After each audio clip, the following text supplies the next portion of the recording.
We're here with Midtown Tribune News. Please join us for an exclusive interview with William Colton, an assemblyman of the 47th District of the state of New York. Mr. Colton shared with us his insight about working with the State Assembly and addressing the needs of the New York City residents. He also answered the questions of our correspondents. Hi, I'm Assemblyman Bill Colton. I represent the 47th Assembly District, which basically is the neighborhoods of Bensonhurst, Gravesend, Bath Beach, and a little bit of Dyker Heights. And I've found that the job of assemblyman has two very distinct parts. One part is when I'm in the district, where we have a community office that sees 4,000 or 5,000 people every year. And it has multiple languages among the staff. So we have staff members who speak Russian, Ukrainian, Georgian. We have staff members who speak Spanish. We have staff members who speak Chinese. We have staff members who speak Bengali. And our constituents in this neighborhood speak many different languages, and we need to be able to serve them all. So that's one part of the job of an assembly member. The 4,000 or 5,000 people a year who come in have many different problems. It might be a problem such as with seniors, senior housing they need. A lot of people are looking to see if there's any senior housing open. It might be a problem dealing with the MTA, the reduced fare card. We have people coming to get information about the reduced fare card and how do they get it and to apply for it. Food stamps is another big area where people come in to apply for food stamps. There's usually immigration problems that will come in to the office. Usually there are problems with landlord-tenant, disputes between landlord and tenant. Mostly tenants come into the office, but we also will deal with small homeowners. And then there's the quality of life issues. People will come in and they will say there's a pothole on this street.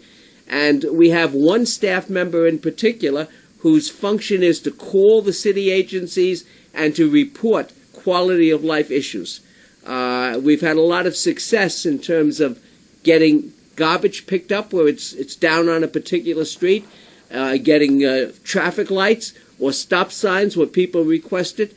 So there's a lot of local individual issues that we serve when people come into our community office. The other part of the job is in Albany. And in Albany, I have to attend the sessions there. We vote on laws that are being proposed. And we, at this point, what's been happening in the last several weeks, and hopefully we'll come up with a budget in the end of April, in the end of March. March 31st is the deadline for getting a new budget. So we vote on the budget and we vote on laws. With the budget and the laws, it has to be passed by both the Assembly and the State Senate. And then, once the two of them have passed it, it has to be signed by the governor. So right now, the Assembly has its own budget proposal. The State Senate has its budget proposal. And they're now negotiating to see if they can reach a agreed-upon budget, which is also has to be agreed upon by the governor, Governor Hochul. And we're dealing with those issues, and the budget includes almost everything. It includes monies for our schools, education. It includes monies for the public and the non-public schools. It includes money for health care and mental health care. It includes monies for the environment. It includes monies for housing, which is being proposed by the governor in order to create more, we call it affordable housing. It means housing which has lower rent than you would normally have, and senior citizens, it could be senior housing, it could be housing for people with lower incomes, it could be all kinds of lower subsidized housing. And the governor proposes it, and then the Assembly and the Senate have to react to that, respond to it, and then finally it has to be agreed upon with the three parties.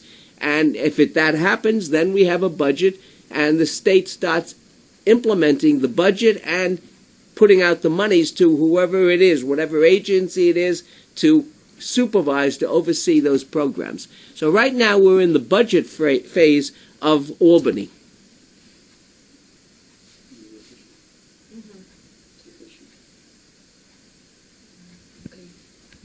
How would you describe the communication process with Albany when you deal with these issues? Very honestly, I don't like the kind of communication that goes on. The problem is that sometimes you are not presented with the bills you're voting on until the last minute, which makes it difficult to know what you're voting on. So a lot of my work in Albany has to be doing a lot of reading. When I find out something is on the calendar, I got to read it and make sure that it's something that I can support. I do not believe in supporting bills simply because they are supported by the Democrats or by the Republicans. I believe you have to look at the bill and you have to determine how does it affect the people in the state and also the people in your district. We have an obligation to represent the people in the district and the people in the state. And if we don't do that, then we're not doing our job. So I am very, very, careful about reading what the bills say and to make sure that if I'm going to vote yes, it's going to be because I believe the bill is good for the people in the state. Now, we have many different areas in the budget in particular, right? That's what we're dealing with right now. So, for example, the governor has proposed a budget for education, which has $3.1 billion, a very high amount, increase in education. Now, I support that because what that does is it makes up for decades where the state budget was shortchanging the children in New York City. And for years it has been going through the courts. The courts decided, yes, the formula that's used is unfair to the children in New York City and other high-needs districts. So, but nobody until now was able to make up that difference. Governor Hochul did come up with a proposal to, within 3 installments, within 3 years, completely pay back the monies that were shortchanged for the children of New York City and other high-needs districts. So the education budget is one thing that we work on. There's also a higher education budget. A lot of our constituents have grandchildren or children who want to go to SUNY, the city university system, or the state university system. That's another area that for many years the state has not provided sufficient funding, in my opinion. Now, there's an attempt this year to provide more funding for CUNY and SUNY. There was also a proposal by the governor that would increase the tuition, make the students pay a little bit more tuition. Now, it's not a lot of money, but it may be the difference between some families being able to afford to encourage their children to go to college and not being able to. So in the Assembly budget proposal, we eliminated the tuition that the governor was providing, that was requiring of students, and instead we put monies for the operation of the SUNY and CUNY, money for Kingsborough, for example, monies for, there's a hospital located in Brooklyn, Downstate Hospital. It's a state university hospital. It's a teaching hospital, and for years that has been underfunded. We tried to provide more money to make sure that that hospital is well funded. And other teaching hospitals, there's one also upstate New York. But, and particularly the one in Brooklyn, we is an important part of our health system.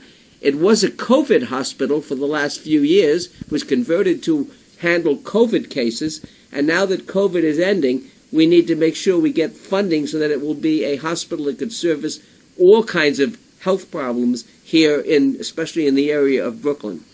So that's in the health budget.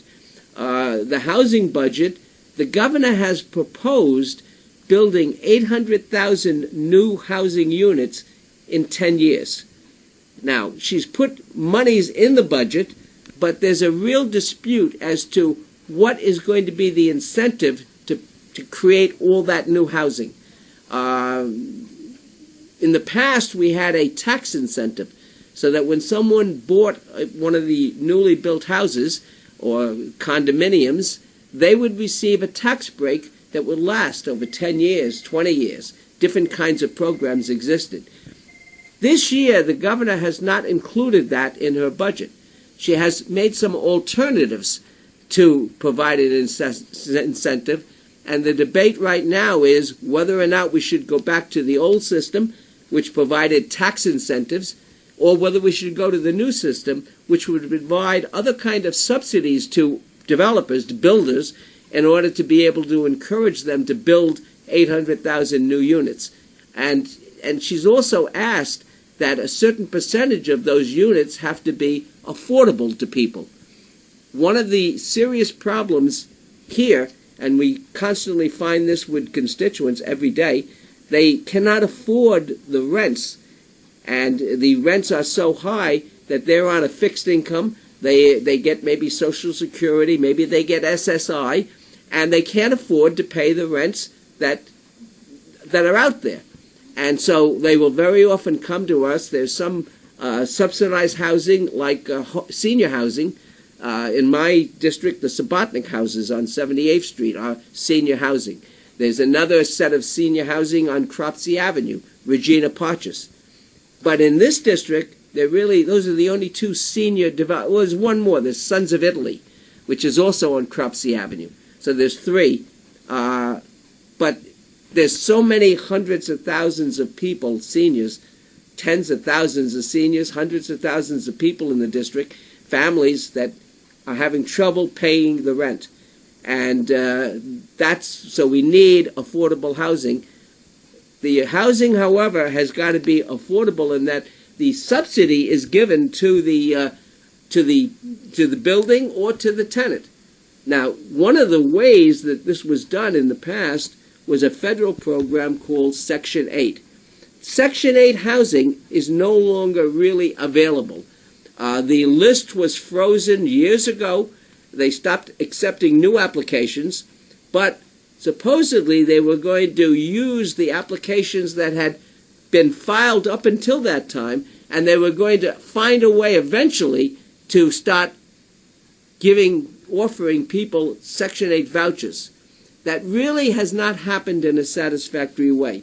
It really is something that, has been handled very poorly by both state and city government. And the federal government, the problem actually existed when apparently the city gave out a lot more vouchers than the federal government was willing to offer them. They overspent on the vouchers, and the federal government was going to discontinue those vouchers, and people would end up being evicted. But instead, they worked out a compromise where the program would be frozen, that the federal government would, in fact, advance some more money to the city, but that the city could not issue any more vouchers. And that's where we are at right now. COVID presented a big problem because many tenants owe a huge amount of money.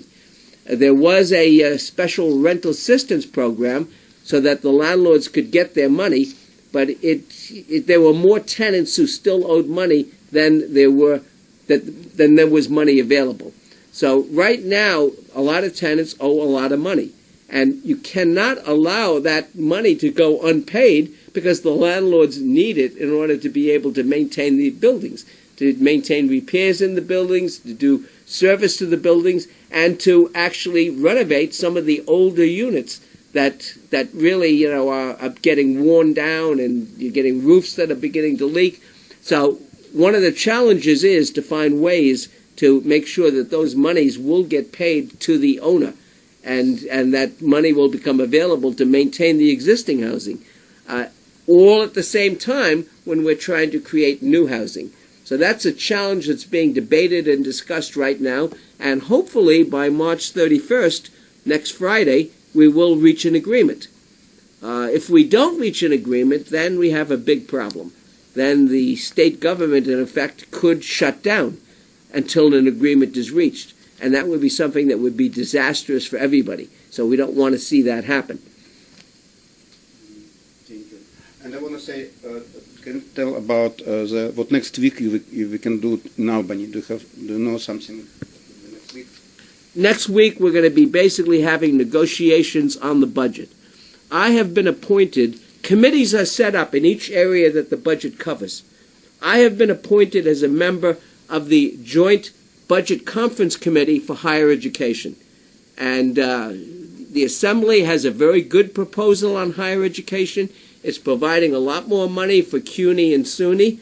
It's eliminating the tuition that the governor had proposed, and it's also raising the eligibility for the tuition assistance program. It was limited to families who make up to $75,000, $80,000. Now it's going to be increased to $100,000 under the proposal that has now been made for this year's budget. Now, again, in order for that to take effect, it has to be agreed by the Senate and by the governor. And so next week, that's what my committee will be doing, negotiating between the Senate and the governor as to what monies, what budget agreement will be reached for the area of higher education. And that includes, monies for Kingsborough. It includes monies for the city colleges that exist in both, Brooklyn College and Manhattan colleges and Queens and so forth. It includes monies for the state university system, and it includes monies for how we deal with those students who do not have either the skills that they should have, they're weak in certain areas, or other kinds of needs in terms of assistance in getting textbooks and lab fees. And, how do we deal with that? How do we fund those programs to help those students?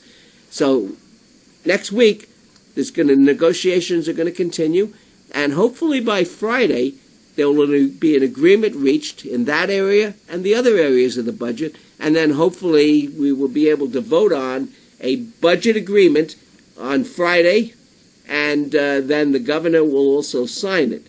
If all goes well, that's what will happen. If all doesn't go well, then we're going to have to continue negotiating so that the state will have a budget, because it would be unthinkable to have no budget for this coming year. We don't have the monies to support the unemployment office, the Department of Motor Vehicles. Those offices could start closing down if we don't reach some kind of an agreement before, if we don't reach an agreement by March 31st. We have a lot of friends who, like my kids, my grandkids, my friends' kids go to colleges, go to schools. And we took a lot of interview from people, and they don't know enough about American Constitution. They know about some stuff about critical race theory, something like this, but they don't know the staples. They know the basis of America is Constitution. What maybe a state assembly can do for improve this situation? I think we got to get more information out, and I've always believed that grassroots movements can make differences in how government functions. So I believe that we, need to get information to people, but then they have to respond. And if the budget is not, reached, then I think we have to start asking people to sign petitions. We have to ask people to write letters to their assembly members and their senators and to the governor. And we have to begin to demand and let people know what the needs are in this neighborhood. So, for example, every day in the past 3 months, groups have come up to Albany to meet with their legislators.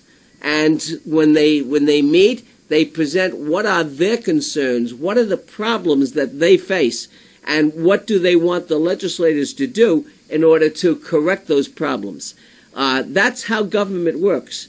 And one of the things that I think is important in terms of making people more aware is by translating the information into various languages. So, for example, information should be translated into the Russian language, into Ukrainian, into Georgian, so that we can reach the people who are out there. Now, many of the younger people have learned English, and hopefully that's good, and, they will be able to, understand it in English. But a lot of seniors have not learned English, and a lot of seniors need help in getting that information. So government needs to transfer to translate its various information into the languages that people in areas like Bensonhurst and Gravesend and Dyker Heights and Bath Beach are comfortable with. And I've had many bills passed to try to make sure that that happens. Voting, for example, needs to be translated. The ballot needs to be translated into language like Russian. And the Board of Elections, sadly, has resisted doing that. And we've made improvement. They now have language translations into Russian for much on their website. And I was the one who introduced that bill. But we're still, not getting the ballot itself and the machines which are capable of being translating into Russian. They're not being used to do that. And that's something that's sad and that we have to keep fighting to make sure happens. The whole thing is getting information to the people and then having the people communicate with their elected officials. I get letters. I try to answer all those letters. We have here in my office, as I said, staff who speak Ukrainian, Russian, Georgian, who are able to speak to the constituents in the language that many of these seniors are comfortable in. And so we try to do that on the local level, but it also should be done in terms of what is happening in Albany. There should be translations into Russian. And that, I think, would make people a lot more aware of what's happening in Albany, both the good and the bad, and to have their voices heard on what they think is good and what they feel is needed for the neighborhoods and for the families of the state. And one more question, because we have now in Russian-speaking community, we have immigrants from Russia who, one of them was ex-senator of Russia, and he brought information that September 11 was the Bin Laden attack on United States was with help of Russian government. He brought some documents here. Can we make, because I personally went to police department that refused to take this information because this guy right now he's Los Angeles, but he ready to go to United States, to New York, because it's 3,000 people was died in New York, and he ready to bring all this information to police or special, or maybe what can we do in this case? Because because it's like we live in New York, and it's our friends, our relatives was died, and if we have such information, should we to make some investigation about this? What can we do?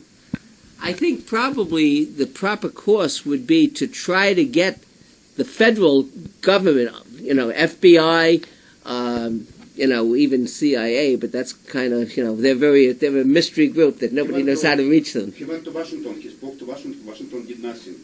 Yeah, this is a problem that's sad. He should probably try to get the information out to the public. And then hopefully there will be a public call to start having the proper authorities take it seriously and investigate it.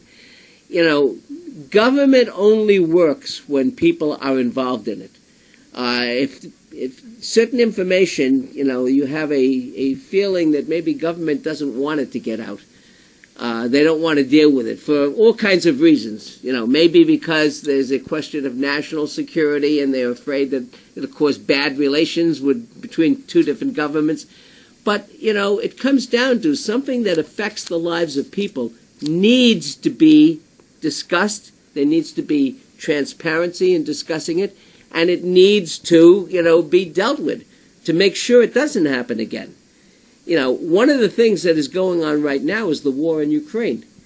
And we see the effect of that very dramatically because there are many Ukrainian families who are coming into this neighborhood. And as I said, we do have a caseworker who speaks Ukrainian. Many of them also do speak Russian and Ukrainian. So, the Russian caseworkers also can speak with them and communicate with them. But we need to, make sure that their needs are also met because the federal government has arranged for them to come. There are many local social organizations, like, for example, the Jewish Community House of Bensonhurst, that are trying to provide services. And they, have come here basically with children and they don't really have very much. They were given $100 basically to come here, and that isn't going to last very long, as I think everyone understands.